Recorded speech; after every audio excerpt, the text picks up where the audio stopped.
Hello అండి, నమస్తే. Welcome to చిన్ని హెల్దీ రెసిపీస్. ఇవాళ మన రెసిపీ ఏంటంటే మొలకెత్తిన చిక్కుడు గింజలతోటి గ్రేవీ తయారు చేస్తున్నానండి. ఇది అన్నంలోకి, చపాతీల్లోకి, అలాగే బిర్యానీలోకైనా కూడా చాలా సూపర్ టేస్టీగా ఉంటుందండి. అలాగే దీనివల్ల చాలా అంటే చాలా బెనిఫిట్స్ ఉన్నాయండి. ఇలాగా చిక్కుడు గింజలతోటి మనం ఈ గ్రేవీని ఎలా ప్రిపేర్ చేయాలో చూద్దాం. ఫస్ట్ మనం ఒక బౌల్లోకి ఇలాగా చిక్కుడుకాయల్లోని గింజలన్నిటిని సపరేట్ చేసుకోవాలండి. వాటిని వాష్ చేసుకుని ఒక క్లాత్లో వేసుకోవాలండి. ఇలా క్లాత్లో వేసుకుని మనం ఒక 24 అవర్స్ తర్వాత దీన్ని కనుక తీసినట్లయితే దాంట్లో కొంచెం మొలకలు అనేవి వస్తాయి. సో దీనివల్ల ఎన్ని బెనిఫిట్స్ ఉన్నాయోనండి. దీనివల్ల ఫైబర్ ఎక్కువగా ఉంటుంది. ఈ గింజల్లో అంటే పీచు పదార్థం ఎక్కువగా ఉంటుందండి. డైజెషన్ ప్రాబ్లమ్స్ ఉన్నా కూడా చాలా తొందరగా రికవరీ అవుతాయి. అలాగే దీంట్లో పిండి పదార్థం అనేది కూడా ఎక్కువగా ఉంటుందండి. సో దీన్ని సీజనల్గా మనం 2 డేస్కి ఒకసారైనా కూడా మనం ఇలాగ గ్రేవీని తయారు చేసుకున్నట్లయితే మనకి ఎన్నో బెనిఫిట్స్ ఉన్నాయండి. ఇప్పుడు నెక్స్ట్ డే మనం ఇలాగా వాటిలో మొలకలు వచ్చినాయో లేదో చూసుకుని మనం ఇలా మొలకలు వచ్చేంత వరకు కూడా ఉంచుకోవాలండి. కొంచెం చలికాలం అయితే కనుక 1.5 డే వరకు అలాగ ఉంచుకోవాలి. అదే ఎండాకాలం అయితే ఒక 1 డే వరకు సరిపోతుందండి. మామూలుగానే దీంట్లో ఎక్కువ పోషకాలు అలాగే న్యూట్రియంట్స్ ఉంటాయండి. కానీ ఇలా మొలకలు రావటం వల్ల ఇంకా ఎక్కువ బెనిఫిట్స్ ఉంటాయి. గ్రేవీకి టమాటాలని కట్ చేసుకోవాలండి. ఒక 3 to 4 టమాటాలని కట్ చేసుకోవాలి. మనం గ్రేవీ లాగా ప్రిపేర్ చేస్తున్నాం కాబట్టి మిక్సీ జార్లో వేసుకుని మెత్తగా పేస్ట్ చేసుకోవాలండి. అప్పుడే మనకి గ్రేవీగా బాగుంటుంది.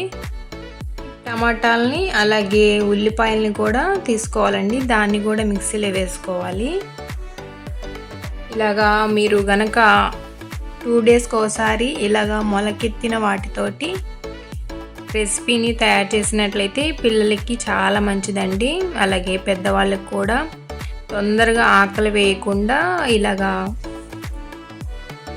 మొలకెత్తిన చిక్కుడు గింజలతోటి గ్రేవీ అనేది చాలా యూజ్ అవుతుందండి.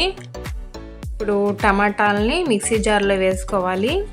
అలాగే ఉల్లిపాయలని కూడా పెద్ద ఉల్లిపాయని తీసుకున్నట్లయితే కనుక ఒక 2 ఉల్లిపాయలు అయితే సరిపోతుందండి. అలాగే చిన్న కొబ్బరి ముక్కను కూడా యాడ్ చేసుకోవాలండి. ఇందులోకి కొబ్బరి వల్ల కూడా చాలా బెనిఫిట్స్ ఉన్నాయండి.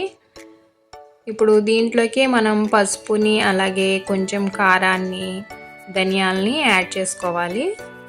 ఈ కొబ్బరి కూడా మనకి స్కిన్కి, హెయిర్కి చాలా బెనిఫిట్స్ ఉన్నాయండి. మన స్కిన్ అనేది డ్రై అవ్వకుండా అలాగే హెయిర్ కూడా డ్రై అవ్వకుండా మాయిశ్చరైజర్ లాగా పనిచేస్తుందండి కొబ్బరి అనేది. ఇప్పుడు ఇందులో మనం 1 టేబుల్ స్పూన్ కారం అలాగే 1 టేబుల్ స్పూన్ ధనియాలని యాడ్ చేసుకోవాలండి. దీన్ని ఫైన్ పేస్ట్ లాగా చేసుకోవాలి. ముందుగా ఈ చిక్కుడు గింజల్ని ఉడకబెట్టుకోవాలండి. తగినంత వాటర్ మాత్రమే, అవి మునిగేంత వాటర్ వరకు వేసుకోవాలి. ఇప్పుడు బాండీలో నూనె వేసుకొని దాంట్లోకి కొన్ని గరం మసాలా దినుసుల్ని యాడ్ చేసుకోవాలండి. కొంచెం ఫ్లేవర్ కోసమే ఇలాగా మనం మసాలా దినుసులు అనేవి యాడ్ చేస్తున్నాం. పౌడర్లు ఏమీ కూడా యాడ్ చేయట్లేదండి. యాలుక్కాయలు, లవంగాలు, షాజీరా అలాగే సోంపు కూడా మన డైజెషన్కి చాలా యూజ్ అవుతుందండి. ఇలాగా దినుసులన్నీ వేసుకుని మనం ఒకసారి కలుపుకుంటే దాంట్లో అరోమా వచ్చేంత వరకు కలుపుకోవాలండి. తర్వాత మనం ఒక ఉల్లిపాయని సన్నగా కట్ చేసుకుని వేసుకోవాలి. ఇలాగా ఇదంతా కూడా ఒకసారి కలుపుకోవాలండి. ఇప్పుడు ఇందులోకి మనం 1 స్పూను సైంధవ లవణాన్ని అంటే పింక్ సాల్ట్ని యాడ్ చేసుకోవాలండి. అలాగే కొంచెం పసుపుని కూడా యాడ్ చేసుకోవాలి. దీన్ని కూడా బాగా కలుపుకోవాలండి. ఈ ఉల్లిపాయలోని పచ్చివాసన పోయేంత వరకు కూడా ఫ్లేమ్ని ఎప్పుడు కూడా స్లోలోనే పెట్టుకోవాలండి. ఇప్పుడు ముందుగా మనం మిక్సీ జార్లో పేస్ట్ చేసుకున్న దాన్ని అంతటినీ కూడా దీంట్లో యాడ్ చేసుకోవాలి. యాడ్ చేసుకున్న తర్వాత ఇంకొకసారి కలుపుకోవాలండి. ఇలా బాగా కలుపుకొని నూనెలో కలిసిపోయేంత వరకు కూడా నెమ్మదిగా కలుపుకోవాలండి. మట్టి పాత్రలో చేయటం వల్ల మనకి విటమిన్స్ అనేవి ఏవి కూడా పోకుండా 100కి 100% మనకి లభిస్తాయండి. సో అందరూ కూడా మట్టి పాత్రలని యూస్ చేద్దాం. ఇప్పుడు మూత పెట్టుకుని తర్వాత ఒక 2 మినిట్స్ తర్వాత తీసినట్లయితే అలాగా నూనె సపరేట్ అవుతూ ఉంటుందండి కొంచెం కొంచెంగా. మనం మట్టి పాత్రలో చేసుకునేటప్పుడు ఫ్లేమ్ ఎప్పుడూ కూడా చాలా లోలో పెట్టుకోవాలండి. పెట్టుకుని ఇప్పుడు మనం ఉడకబెట్టుకున్న చిక్కుడు గింజల్ని వాటర్తో సహా దీంట్లో యాడ్ చేసేసుకుందాం. ఇలా యాడ్ చేసేసుకుని మనం ఒక 1 మినిట్ వరకు కలుపుకొని మూత పెట్టుకోవాలండి. మనం వాటర్ అనేవి సరిపడినంత వరకు వేసుకుని ఉడకపెట్టుకోవాలి. ఎందుకంటే వాటర్ ఎక్కువ ఉడకపెట్టుకుని దాన్ని వార్చేసుకుంటే దాంట్లోని పోషక విలువలన్నీ కూడా మనకి వేస్ట్ అయిపోతాయండి. సో తగినంత వాటర్ మాత్రమే యూస్ చేసుకోవాలి. ఒక మిర్చిని కూడా ఇందులోకి సన్నగా కట్ చేసుకుని వేసుకోవాలండి బారుగా. ఇప్పుడు 1 నిమిషం మూత పెట్టుకుని మగ్గించుకోవాలి. ఇలాగా కొంచెం సేపు తర్వాత మనం మూత తీసుకుని జీడిపప్పుల్ని నానబెట్టుకుని పేస్ట్ చేసుకున్నానండి. ఒక 10 జీడిపప్పుల్ని నానబెట్టుకుని పేస్ట్ చేసుకోవాలి. ఇలా పేస్ట్ చేసుకోవటం వల్ల గ్రేవీ అనేది కొంచెం థిక్గాను అలాగే టేస్ట్ కూడా చాలా బాగుంటుందండి.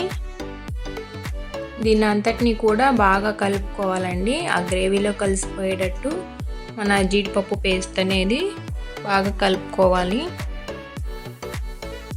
ఇప్పుడు కొంచెం మనం స్ప్రింగ్ ఆనియన్స్ ఉంటే కనుక మీరు యాడ్ చేసుకోండి, లేదంటే కొత్తిమీరనైనా యాడ్ చేసుకోవచ్చు. ఎక్కువగా మనం ఇలా గ్రేవీని ప్రిపేర్ చేసేటప్పుడు వీటిని యూస్ చేస్తే చూడటానికి కూడా చాలా బాగుంటుంది కదండి. సో తర్వాత మనం ఇప్పుడు ఒక బౌల్లోకి వాటర్ తీసుకుని దాన్ని కొంచెం సేపు ఉడకనివ్వాలండి. దీన్ని యాడ్ చేసుకున్న తర్వాత ఇంకొక 1 మినిట్ వరకు ఉంచుకోవాలి మూత పెట్టుకుని. ఇప్పుడు చూస్తున్నారు కదండి, ఎంతో ఈజీగా అండ్ టేస్టీగా అండ్ హెల్తీగా కూడా మనకి మొలకెత్తిన చిక్కుడు గింజల కూర రెడీ అయిపోయింది. ఈ రెసిపీ మీకు నచ్చినట్లయితే ఒక లైక్ చేయండి, తప్పకుండా సబ్స్క్రైబ్ చేసుకోండి. Thanks for watching.